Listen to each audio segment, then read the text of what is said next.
గత కొన్ని రోజులుగా ఆదివాసీలకు సంబంధించిన విషయంలో కానీ ప్రజా సంఘాలు మాట్లాడుతున్న మాట ఏంటంటే శాంతి చర్చలు జరపాలని. మరి శాంతి చర్చలు జరపకుండా ఈరోజు నంబాల కేశవరావు గారిని హత్య చేసి సంబరాలు చేసుకుంటున్న ప్రభుత్వానికి సంబంధించిన విషయంలో మనతో మాట్లాడడానికి ఈరోజు మావోయిస్టు నాయకులు ఉన్నారు. సార్ చెప్పండి, మీరు ఈరోజు ప్రభుత్వము శాంతి చర్చలకు రాకపోవడానికి ప్రధాన కారణం ఏమై ఉంటుంది? ముఖ్యంగా ఈరోజు ఆదివాసీ ప్రాంతాల్లో ఆదివాసుల మీద ప్రభుత్వం బలగాలను ఉసిగొల్పి మానవహనానికి పాల్పడుతున్న పరిస్థితి ఉంది. ముఖ్యంగా మహిళల మీద అత్యాచారాలు చేసి పదుల సంఖ్యలో చంపుతున్నటువంటి పరిస్థితి ఉంది. కాబట్టి మావోయిస్టు పార్టీ మా పేరు చెప్పి ఆదివాసులను అమాయకులైనటువంటి ఆదివాసులను చంపుతున్న పరిస్థితి ఉంది. కాబట్టి స్వచ్ఛందంగా వాళ్ళు మేము కాల్పుల విరమణ ప్రకటించి చర్చలకు వస్తామని చెప్పి వాళ్ళ నాయకులు 4-5 సార్లు ప్రకటించడం జరిగింది.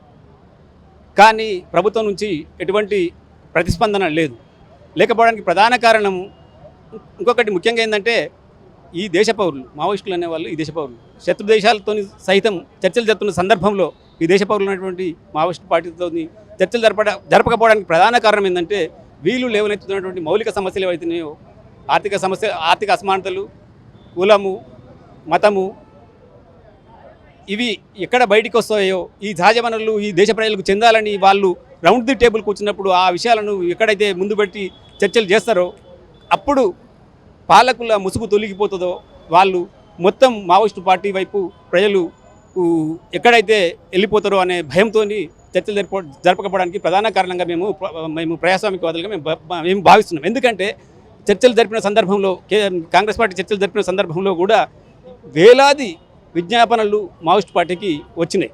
అక్కడ ప్రభుత్వ సంస్థలు, ప్రభుత్వ కార్యాలయాలు అన్నీ కూడా పనిచేయకుండా అయిపోయి మావోయిస్టు పార్టీ చర్చలకు వచ్చినప్పుడు సంచుల కొద్దీ వాళ్ళకు విజ్ఞాపన పత్రాలు వచ్చిన సందర్భం కూడా ఉన్నది. ఇప్పుడు అత్యాచారాలు అని చెప్పేసి మీరు అన్నారు కదా, అత్యాచారాలకు సంబంధించినటువంటి ఆ విషయంలో ఇప్పటివరకు వాటి మీద పౌర హక్కుల సంఘాలు కానీ మీరు మాట్లాడుతున్నట్టుగా కోర్టులు కానీ లేదంటే పోలీసులు కానీ లేదంటే పోస్ట్ మార్టం రిపోర్టులు కానీ నిర్ధారణ అయినాయా? ముఖ్యంగా నిర్ధారణ అనేది చాలా సందర్భాల్లో నిర్ధారణ అయినాయి. ఇంకొకటి ఆ ప్రాంతానికి జర్నలిస్టులు కానీ ఎవరిని కానీ రానియట్లేదు, జర్నలిస్టులు కూడా పోవట్లేదు. ఈ సందర్భంలో కోర్టులు ముఖ్యంగా జోక్యం చేసుకొని వాటి మీద న్యాయ విచారణ జరిపించాలని చెప్పి మేము డిమాండ్ చేస్తాం. అంటే సిట్టింగ్ జడ్జి ఆపరేషన్ కగారు సంబంధించినటువంటి ప్రధాన డిమాండ్లు ఏంటి? మీ ఓన్లీ శాంతి చర్చలని ఇంకేమైనా డిమాండ్ ఉన్నాయా?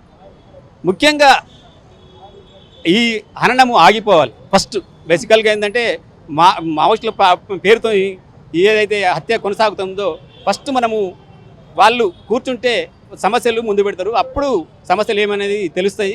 అప్పుడు పాలకులు ఎటువైపు ఉన్నారు, ప్రజలు ఎటువైపు ఉన్నారు అనేది తెలుస్తుంది. ముఖ్యంగా నంబాల కేశవరావు విషయంలో కూడా ఆయన హత్యకు సంబంధించి చాలా అనుమానాలు ఉన్నాయి. కాబట్టి దీని మీద సిట్టింగ్ జడ్జితో న్యాయ విచారణ జరిపించాలని చెప్పి మేము డిమాండ్ చేస్తాం ప్రజా సంఘాలు.